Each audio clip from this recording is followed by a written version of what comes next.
قال الله تعالى في شان حبيبه إن الله وملائكته يصلون على النبي يا أيها الذين آمنوا صلوا عليه وسلموا تسليما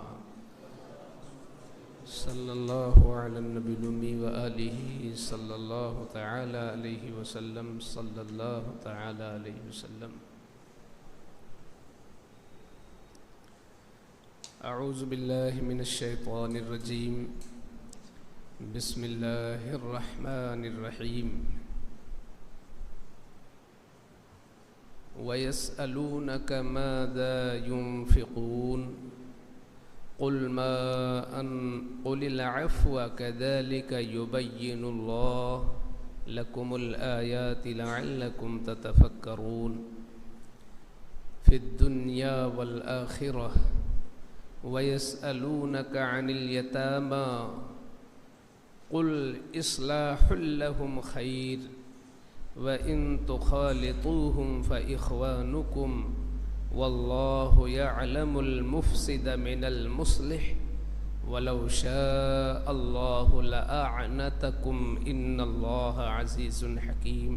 صدق اللہ العظیم. محترم سامعین، مصلیان کرام، اس سے پہلے جو درس تھا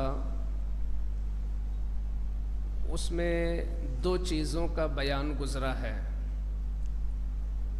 ایک تو شراب کا اور دوسرا حکم تھا جوئے کا، جس میں یہ بتایا گیا کہ دھیرے دھیرے کر کے شراب حرام ہوتی گئی.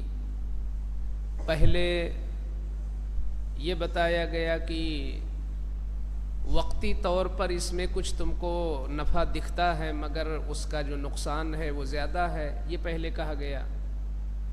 پھر یہ کہا گیا کہ ایسا کرو کہ شراب پی کر کے نماز میں مت آؤ اور دوسرے اوقات میں تمہارے اوپر ہے، چاہو تو پی سکتے ہو.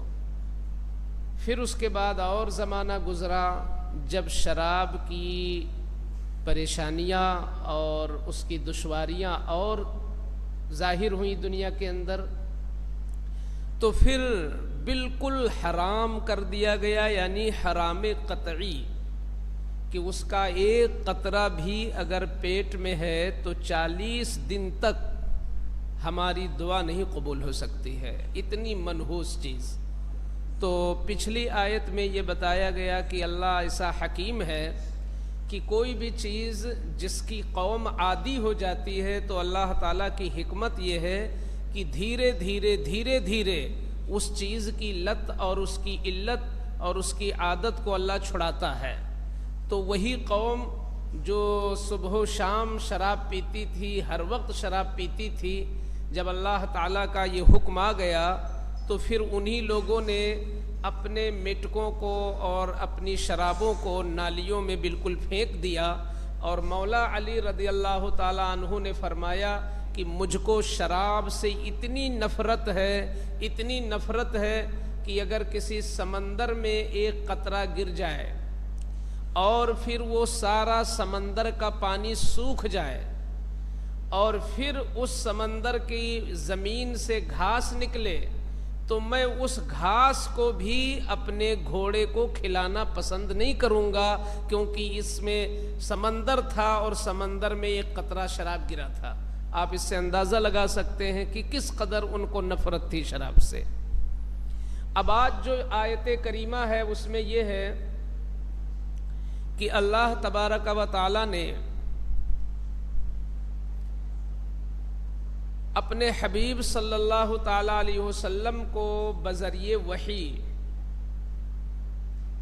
جب لوگوں سے صدقہ کرنے اور دین کی راہ میں خرچ کرنے، غریبوں پر خرچ کرنے کے تعلق سے حکم دیا کہ اے نبی ان سے صدقہ کا سوال کرو، تو میرے آقا صلی اللہ تعالی علیہ وسلم نے ان کو ترغیب دلائی کہ اے لوگو تم صدقہ کرو، دین کے راہ میں تم خرچ کرو، اپنی پاک کمائی سے تم خرچ کرو. تو آپ یہاں غور کرو کہ حضور نے یہ نہیں بتایا کہ کتنا خرچ کرو اور کس پر خرچ کرو، کب خرچ کرو، یہ سب نہیں بتایا، بس یہ کہا ہے لوگوں تم لوگ خرچ کرو۔ تو صحابہ کرام کو چونکہ حضور کے قول پر اور اللہ کے حکم پر عمل کرنے کا جذبہ اتنا تھا کہ وہ یہ سوچتے تھے کہ ہم اس طرح عمل کریں جیسی مراد ہے اللہ کی اور حضور کی جو چاہت ہے میں اس کے مطابق ہی عمل کروں، کہیں مس نہ ہو جائے، غلط نہ ہو جائے، میں خرچ بھی کروں اور مجھے ثواب بھی نہ ملے۔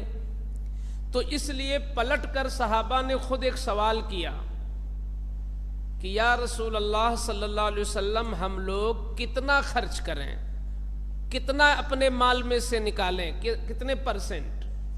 اسی کا یہ سوال ہے، وَيَسْأَلُونَكَ مَاذَا يُنْفِقُونَ۔ اے محبوب آپ سے وہ پوچھتے ہیں کہ وہ کتنا خرچ کر دیں۔ تو اب جو جواب دیا حضور نے وہ یہ، قُلْ الْعَفْوَ، اللہ کی طرف سے بتایا گیا کہ ان کو کہہ دو کہ ضرورت سے زیادہ جو بھی بچے سب خرچ کر دو۔ تو العفو کا معنی ہے ضرورت سے بچا ہوا مال، یعنی آپ کی جو حاجت اصلیہ ہے تو اس سے جو کچھ بچے سب خرچ کر دو۔ اب رہا ایک مسئلہ کہ زکوٰۃ جو انسان پر فرض ہے وہ تو حاجت اصلیہ سے ہی جو الگ مال ہے پھر اس میں سے 2.5% ہے، تو ہم 2.5% نکالیں گے تو بقیہ جو 97.5% ہے وہ تو ہمارے پاس رہے گا اور وہ ہماری ضرورت سے زیادہ ہی ہے، کیونکہ جب ضرورت سے زائد اتنا مال ہو نصاب بھر کا اسی میں زکوٰۃ ہوتی ہے۔ تو یہاں تو یہ کہا جا رہا ہے کہ جو بھی تمہاری ضرورت سے بچے سب خرچ کر دو۔ تو علماء نے فرمایا ہے کہ اس آیت کا حکم شروع اسلام میں تھا، یعنی جب اسلام شروع میں آیا اور حضور نے جب اعلان کیا اپنی نبوت کا تو اس وقت یہ حکم تھا ابتدا میں کہ اسلام کو ضرورت زیادہ ہے، اس لیے اپنی ضرورت سے جو بھی بچے وہ سب خرچ کر دو۔ لیکن جب زکوٰۃ کی فرضیت اتر گئی اور یہ کہا گیا کہ 2.5% تمہیں خرچ کرنا ہے، 40واں حصہ خرچ کرنا ہے، تو پھر اس آیت کا حکم اٹھ گیا۔ تو یہ آیت ہم پڑھتے ہیں قرآن میں، تلاوت کرتے ہیں، لیکن اس کا حکم اٹھا لیا گیا، اسی کو کہتے ہیں کہ یہ آیت منسوخ ہو گئی، کیونکہ اب یہ حکم نہیں ہے کہ جو آپ کی ضرورت سے جو بھی زیادہ ہو سب خرچ کر دو، کیونکہ اگر سب ہم خرچ کر دیں گے تو پھر نہ کسی پر حج فرض ہوگا، نہ کسی پر قربانی واجب ہوگی، نہ کسی پر زکوٰۃ فرض ہوگی، کیونکہ جب ضرورت سے جو بھی ہمارے زیادہ ہوگا جب ہم دے ہی دیں گے تو اب نہ ہم مالک نصاب ہوں گے کبھی، نہ ہم پر زکوٰۃ فرض ہوگی، نہ حج فرض ہوگا، نہ قربانی واجب ہوگی۔ تو اس لیے اس آیت کا حکم شروع اسلام میں تھا۔ ایک معنی اور ہے العفو کا، بعض علماء نے دوسرا معنی لیا ہے کہ یہ جو حضور سے جب پوچھا گیا کہ کتنا خرچ کریں تو حضور نے ان سے کہا کہ درمیانی انداز میں رہتے ہوئے خرچ کرو، یعنی اتنا خرچ کرو کہ خود پریشان نہ ہو جاؤ اور ایسی پوزیشن نہ آنے پائے کہ کہیں تم کو خود مانگنا پڑے، یہ ہے یہاں پر مراد۔ تو اگر یہ معنی لیا جائے تو پھر سمجھو حکم منسوخ نہیں ہے، آج بھی حکم ہے، کیا کہ درمیانی انداز میں ہم خرچ کریں، اوسط درجہ، کہ جس سے اپنے اوپر کوئی ایسی پریشانی نہ آئے کہ ہم خود دوسروں کے محتاج ہو جائیں۔ بہت سارے لوگ ہوتے ہیں اول فول انداز میں، یعنی خرچ کرنے پہ آئیں گے تو اتنا ادھر ادھر اڑا دیا کہ خود ہی 2-4 دن کے بعد وہ خود ہی مانگنے لگتے ہیں ادھر ادھر۔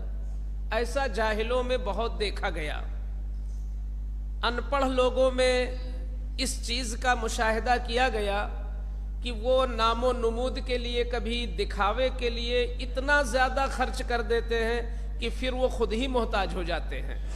اسلام چاہتا کہ آپ میڈیم انداز میں رہو، درمیانی چال چلو، تو اتنا خرچ کرو کہ تم خود محتاج نہ ہو، کیونکہ اگر خود محتاج ہوگے تو تمہیں سوال کرنا پڑے گا، اور سوال سے بچنا چاہیے، سوال سے بچنا چاہیے۔ قرآن پاک میں دوسری جگہ ہے الید العلیا خیر من الید السفلی، اوپر والا ہاتھ نیچے والے ہاتھ سے بہتر ہے۔ یہ قرآن کے 10ویں پارے میں ہے کہ اوپر والا ہاتھ نیچے والے ہاتھ سے بہتر ہے۔ کیا مطلب؟ جو دیتا ہے اس کا ہاتھ اوپر رہتا ہے، جو لیتا ہے اس کا ہاتھ نیچے ہوتا ہے۔ تو اللہ تعالیٰ نے گویا ایک اشارہ کر دیا کہ کوشش یہ کرو کہ تمہارا ہاتھ اوپر ہی رہے، اوپر والا ہاتھ نیچے والے ہاتھ سے بہتر ہے۔ تو یہ کب ہوگا؟ کہ اگر آپ نے اپنی ہی کمائی اتنی لٹا دی کہ آپ خود محتاج ہو گئے، تو نیچے والا ہاتھ آپ کا خود ہو جائے گا۔ تو اس لیے حکم ہے درمیانی انداز میں، میڈیم طور پر، اوسط درجے کا، اپنی ضروریات سے اتنا بھی فاضل رکھیں کہ کوئی پریشانی لاحق ہو تو ہمیں محتاج نہ ہونا پڑے، اس کے بعد آپ خرچ کیجئے۔ اب خرچ کریں تو کس پر خرچ کریں، اور پہلے کس پر خرچ کریں، یہ بھی ایک مسئلہ ہے۔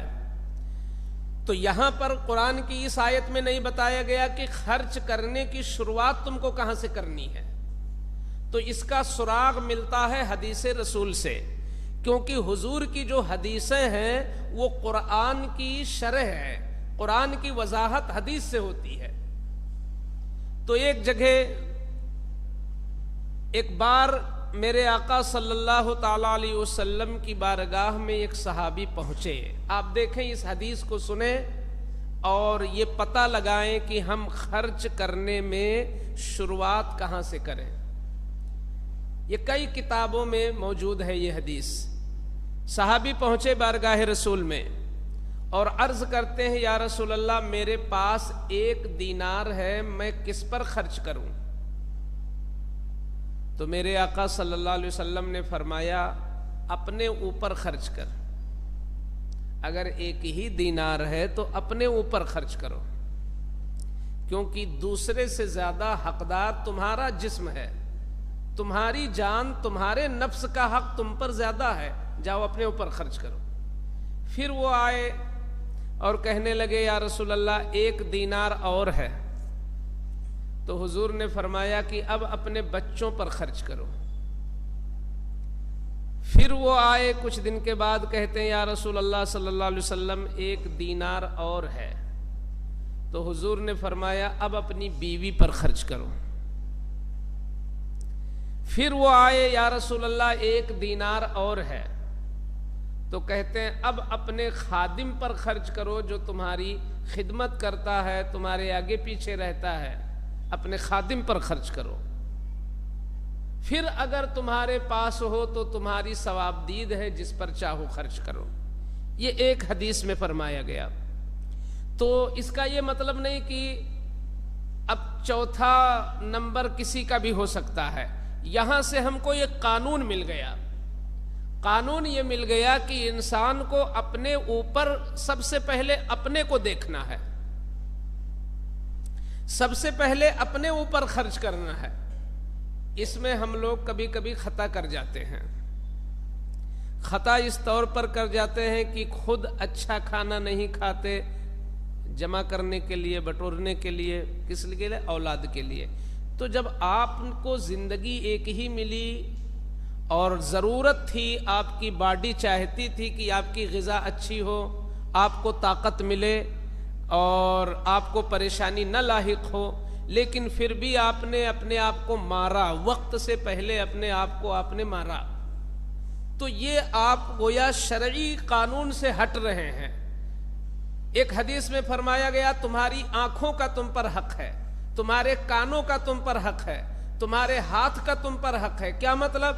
اپنے جسم کے اعضاء کی حفاظت اور اپنے جسم کے اعضاء کی سلامتی، ان کی طاقت پہ آپ کو توجہ دینا ہے۔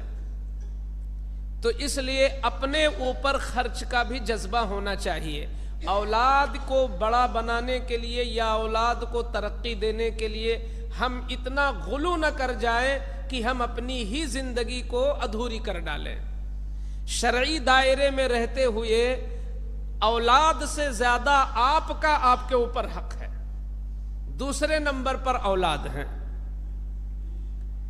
تو اس سے یہ پتا چلا، ایک قانون یہ ملا کہ ہمیں سب سے قریبی سے خرچ کی شروعات کرنا ہے. ہمیں خرچ کی ابتدا اپنے گھر سے کرنی ہے. وہ سب سے بہتر صدقہ ہے. میرے آقا دوسری حدیث میں فرماتے ہیں خیرکم لأہلہ، خیرکم خیرکم لأہلہ وأنا خیرکم لأہلی. تم میں سب سے بہتر انسان وہ ہے جو اپنے اہل و عیال کے لیے بہتر ثابت ہو. اور سنو، پھر اپنے بارے میں کہتے ہیں وَأَنَا خَيْرُكُمْ لِأَهْلِي، اور میں اپنے اہل و عیال کے لیے بہتر ہوں. یعنی ترغیب دے رہے ہیں کہ تم بہتر انسان بننا چاہتے ہو. آپ دیکھیں گے کہ نادانی کی وجہ سے اور شریعت کے قوانین پر عمل نہ کرنے کی وجہ سے کتنے ایسے لوگ ہیں کہ خود اہل کے لوگ محروم ہیں ان سے، خود اہل و عیال ان سے ناراض ہیں، خود اہل و عیال بہت سارے معاملات میں ان سے محروم ہیں اور دوسرے لوگ محظوظ ہیں. تو گویا اس حدیث کے خلاف ہو گیا. آقا فرماتے ہیں بہتر وہ ہے جو سب سے پہلے اپنے گھر کے لیے بہتر ہو. تو شروعات ہمیں وہاں سے کرنا ہے. تو یہ جو صدقہ ہے یہ واجب والا نہیں ہے. واجب اور فرض دو ہی ہیں. کیا؟ ایک تو زکوٰۃ، اور دوسرے جو زمین وغیرہ کی پیداوار ہوتی ہے یا آم وغیرہ ہے، سبزیاں ہیں، یہ جو زمین سے آپ پیدا کرتے ہیں اس میں 10واں حصہ جس کو آپ کہتے ہو عشر، تو ایک تو وہ واجب ہوتا ہے غلہ میں عشر، اور دوسرا یہ ہے کہ جو آپ کماتے ہو اس میں 2.5% زکوٰۃ. اس کے علاوہ جو بھی ہم خرچ کرتے ہیں یہ سب نفلی صدقہ ہے. یہ واجب نہیں ہے کہ آپ نہیں خرچ کریں گے تو پکڑے جائیں گے، لیکن اس کا فائدہ بہت ہے. زکوٰۃ آپ دینے سے کیا ہوگا کہ زکوٰۃ دینے سے ایک تو آپ کے مال کی حفاظت ہو گئی، فرض ادا ہو گیا، قیامت کے دن پکڑے نہیں جائیں گے، وہ فائدے ہیں. لیکن اللہ کا قرب پانے کے لیے اور اللہ اور رسول کی خوشی پانے کے لیے ہمیں نفلی صدقہ کو اختیار کرنا ہوگا. نفلی صدقہ ایک فائدہ یہ دیتا ہے جو میں حدیث ایک سنا دوں. آقا ارشاد فرماتے ہیں کہ الصدقۃ تطفئ غضب الرب، صدقہ جو ہوتا ہے وہ اللہ کے غضب کی آگ کو بجھا دیتا ہے. یعنی جب ہم گناہ کرتے ہیں تو اللہ غضب فرماتا ہے. ہم جب نماز میں کوتاہی کریں یا کسی اور فریضے کو چھوڑتے ہیں، واجب کو چھوڑتے ہیں یا کوئی گناہ کرتے ہیں تو اللہ کا غضب ہوتا ہے. اب اس غضب کی آگ کو ہم ٹھنڈی کیسے کر سکتے ہیں؟ اس غضب کی آگ کو ہم ٹھنڈی کر سکتے ہیں صدقہ دے کر. کہ جب ہم کہیں نفلی صدقہ کرتے ہیں، کسی بھی مسلمان پر ہم کوئی نیکی کرتے ہیں تو اس نیکی کی وجہ سے اللہ خوش ہو جاتا ہے، اور جس گناہ کی وجہ سے اللہ ناراض ہوا تھا وہ ناراضگی پھر کم ہو جاتی ہے یا ختم ہو جاتی ہے. تو صدقہ اللہ کے غضب کی آگ کو بجھا دیتا ہے. ایک دوسری جگہ میرے آقا نے فرمایا داؤ مرضاکم بالصدقہ، اپنے مریضوں کا علاج صدقہ سے کرو. اپنے مریضوں کا علاج صدقہ سے کرو. کیا مطلب؟ ہم ڈاکٹر کے پاس جاتے ہیں، مریضوں کا علاج کا ایک طریقہ یہ بھی ہے. ہم دم کرواتے ہیں، پھونک ڈلواتے ہیں، یہ بھی مریضوں کا علاج ہے. اور ایک علاج اور ہے جو حضور نے فرمایا خاص کر کہ اس کے نام سے صدقہ دو، یہ بھی علاج ہے. اس صدقہ کی برکت سے اس کے مرض میں کمی ہوگی اور اللہ تعالیٰ شفا عطا فرمائے گا. تو صدقہ سے بھی مریض کا علاج کرنا چاہیے. ایک اپنا طریقہ بنا لینا چاہیے کہ جیسے کوئی مرض لاحق ہو تو ہمیں جہاں ڈاکٹر کا خیال آتا ہے یا کسی تعویذ اور پھونک کا خیال آتا ہے، وہیں یہ خیال آئے کہ صدقہ بھی تو ایک طریقہ ہے، تو سب سے پہلے ہم صدقہ ہی کیوں نہ کر دیں. تو صدقہ سے مریضوں کا علاج کرو. اگلی آیت میں ایک شان نزول ہے اس کا کہ یہ آیت کب اتری. پہلے زمانے میں جو بچہ یتیم ہو جاتا تو کوئی نہ کوئی اس کی ذمہ داری لے لیتا تھا کہ ہم اس کو اپنے گھر پہ رکھیں گے اور اس کے پاس جو مال ہے اس کی دیکھ ریکھ ہم کریں گے اور صحیح طور پر ہم اس کی دیکھ بھال کریں گے. تو اس کو کہتے ہیں کفالت. تو کوئی نہ کوئی اس کی کفالت لے لیتا تھا. اب ہوا یہ کہ قرآن میں ایک بار آیت اتری کہ جو لوگ یتیم کا مال کھا لیں گے خود کہیں تو وہ مال نہیں گویا اپنے پیٹ میں آگ کھاتے ہیں. یہ چوتھے پارے میں ہے. انما یأکلون فی بطونہم نارا. جو لوگ ان الذین یأکلون اموال الیتامی ظلما، تو جو لوگ ظلم میں یعنی خیانت کر کے ظلمن کسی یتیم کا 1 روپیہ کھا لیں گے، اس کی 1 روٹی ہی کھا لیں گے، تو وہ کھانا نہیں ہے، گویا پیٹ میں آگ چلی گئی اور پھر آخرت میں وہ لوگ جہنم میں جائیں گے اس کی وجہ سے. جب یہ آیت اتری تو جو لوگ کفالت کرتے تھے وہ سہم گئے کہ ہم تو نیکی کمانے کے لیے ان کو اپنے گھر پہ رکھے ہیں اور ان کا مال ہمارے ساتھ رکھا ہے، تو کہیں نہ کہیں بھول کر کہیں ہمارے منہ میں چلا گیا ان کا کوئی لقمہ تو پھر بہت بڑا عذاب ہے. تو لوگ سرکار کے پاس پہنچے، یا رسول اللہ صلی اللہ علیہ وسلم کیا کریں، ہمارے گھر میں یتیم رہتا ہے، اس کا بھی مال ہے، اس کا بھی غلہ گھر میں رکھا ہے. کبھی ایسا ہوتا ہے کہ بھول کر یا کسی وجہ سے اگر کوئی ایک لقمہ کھا لیا تو بہت بڑی دقت کی بات ہے. تو ایسی صورت میں کیا کیا جائے؟ تو یتیموں کا مال کھانا، جب آگ کھانا ہے تو اس صورت میں کیا کیا جائے؟ تو اب قرآن کی آیت اتری، قل اصلاح لہم خیر. ان کے لیے بھلا سوچنا یہ اچھی بات ہے، ان کے لیے نیت اچھی رکھنا یہ بھلی بات ہے. تو لوگوں نے کیا کیا کہ اب ان کا کھانا پینا الگ کر دیا. اگر یتیم ایک ہے ان کے گھر میں تو اس کی روٹی الگ بنتی، اس کی سبزی الگ بنتی، اس کی دال الگ بنتی. کچھ دن یہ مسئلہ چلا تو اب ظاہر سی بات ہے کہ ایک بچے کے لیے کھانا بنے گا تو کھانا خراب بھی ہوگا اور محنت بھی بڑھ گئی کہ اب 2 بار کھانا بنے، ایک بار گھر والوں کا، ایک بار یتیم کا بنایا جائے. پھر یتیم نے جتنا کھایا جو بچا سڑ گیا. تب جب یہ مسئلہ اٹھا کہ یتیموں کا کھانا تو خراب ہو رہا ہے اور گھر کی عورتیں پریشانی میں مبتلا، انہیں 2 بار کھانا بنانا پڑتا ہے، تب جب یہ مسئلہ حضور کی بارگاہ میں پہنچا تو ایک اجازت مل گئی. فرمایا گیا کہ نیت اچھی رکھو اور ان کا غلہ اپنے غلے میں ملا کے بناؤ، لیکن نیت یہ رہے کہ تمہارا ایک لقمہ اس کے پاس چلا جائے، اس کا آپ کے پاس نہ آئے. اگر تم اس کے مال کو برباد ہونے سے بچانا ہی چاہتے ہو، یہ نیت تمہاری ہے، تو اس نیت کے ساتھ ان کے گلے کو اپنے گلے میں ملا کر ایک ہی ڈیگچی میں کھانا بن سکتا ہے. اتنے اس کے حصے کا ملا لو اور بقیہ اپنے گھر کا ملا لو، اس طرح ملا کے کر سکتے ہو. تو اس آیت میں یہ اجازت دی گئی، لیکن ساتھ ہی ساتھ یہ بتایا گیا واللہ یعلم المفسد من المصلح. اللہ تعالی بھلی نیت کس کی ہے، بری نیت کس کی ہے خوب جانتا ہے. یعنی اگر ان کا کھانا اپنے ساتھ ملا رہے ہو، نیت یہ ہے کہ ان کا کھانا برباد نہ ہو، رزق الہی خراب نہ ہو، اس نیت سے ملاتے ہو تو اللہ اس کو بھی جانتا ہے. اور اگر کہیں تمہارا مقصد برا ہے کہ وہ ایک ہے ہم 4 ہیں، جتنا اپنا رکھا اتنا غلہ اس کا ایک ہی کا لے لیا، اس میں ملا لیا، اور اس سے چاہتے ہو ہم خیانت کریں، اس کا مال ہڑپ لیں، تو اللہ اس کو بھی جانتا ہے۔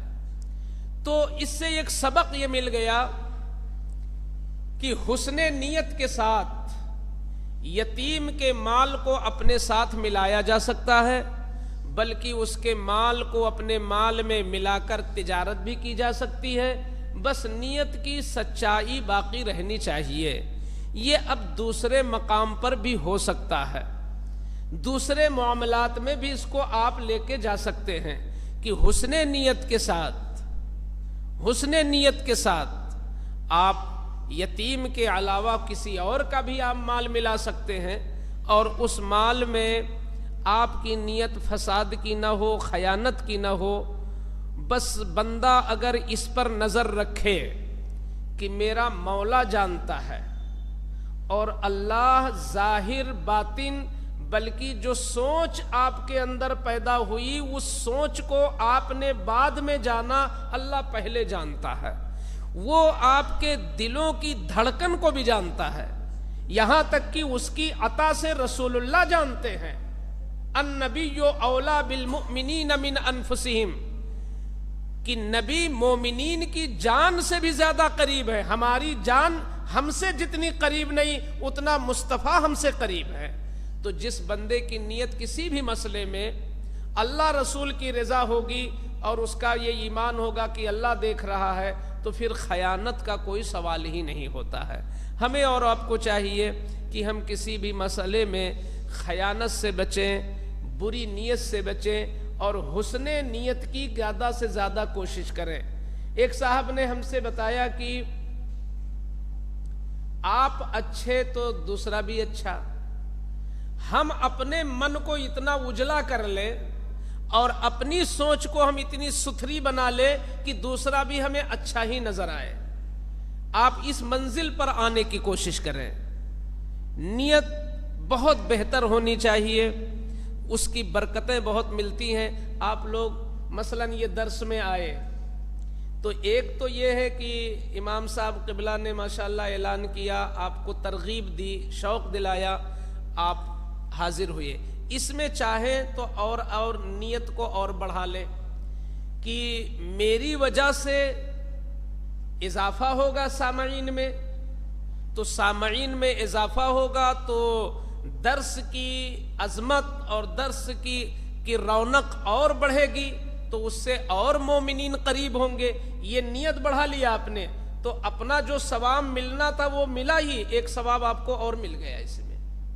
پھر اسی میں ایک نیت آپ اور بڑھا لیں کہ بہت سارے لوگوں سے سلام نہیں کرنے کا موقع ملتا ہے، سلام کرنے کا موقع نہیں ملتا ہے، ہم درس میں جائیں گے تو اسی بہانے سے 50 نمازیوں سے ہمیں سلام کرنے کا موقع مل جائے گا، اور ہم 50 مسلمانوں سے کہیں گے السلام علیکم، اور ان میں سے اگر 5 لوگ اچھے ہوں گے اور ان کے منہ سے نکل گیا کہ تجھ پر بھی سلام ہو، اور سلامتی کا مطلب ہوتا ہے امن و امان، تو جس مسلمان نے دوسرے مسلمان کو دل سے کہا کہ تجھ پر بھی سلامتی ہو، تو یہ ایک دعا ہے، اللہ تعالیٰ نہ جانے کس کی دعا قبول کر لے۔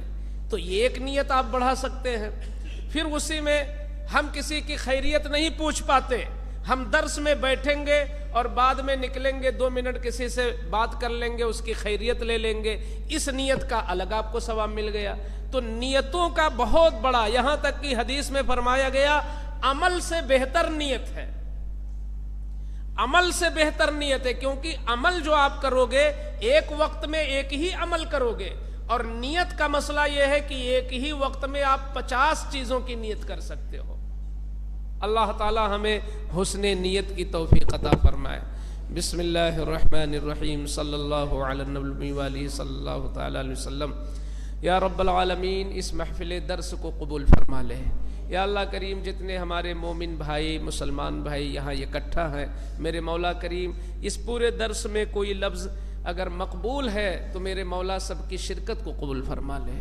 یا اللہ ہم سب کی دعاؤں کو اپنی بارگاہ کریم میں قبول فرما لے۔ یا اللہ کریم، ہم سب کے گھر بار میں، پڑوس میں، رشتہ داروں میں جو لوگ بھی بیمار ہوں، اس درس کی برکت سے اللہ انہیں شفا عطا فرما دے۔ یا اللہ کریم، میرے مولا کریم، ہم سب کی عمر میں برکت نصیب فرما۔ یا اللہ کریم ہمیں بڑے بڑے امراض سے، پریشانیوں سے محفوظ فرما دے۔ یا اللہ جو ہمارے مسلمان بھائی کہیں بھی پریشان حال ہو، میرے مولا اپنے محبوب کے صدقے میں ان کی پریشانی کو دور فرما دے۔ یا اللہ کریم ہم سب میں محبت، الفت، یکتائی عطا فرما دے۔ یا اللہ ہمارے دلوں میں نور عطا فرما، ہر قسم کی برائی اور بری سوچ سے ہماری حفاظت فرما دے۔ وصلی اللہ تعالی علی خیر خلقہ وعلی آلہ واصحابہ اجمعین برحمتک یا ارحم الراحمین بحق لا الہ الا اللہ۔